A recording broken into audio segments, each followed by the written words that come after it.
இங்கே வலிக்குது ஒரு சாமி. ஆ ஆ தூங்கும்போது கால் வலிக்குது.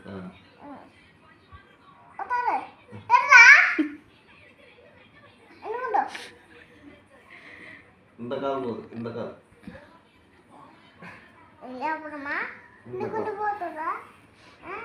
இங்கே இங்கே விரல்ல ஃபுல்லாக தேய்ச்சி விடு. நல்லா தேய், இது வரைக்கும் தேய். இது வரைக்கும் தேய், நல்லா தேய்.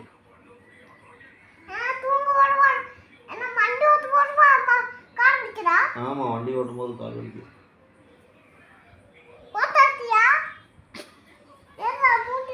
இங்கே இங்கெல்லாம் தேய்க்கலையா?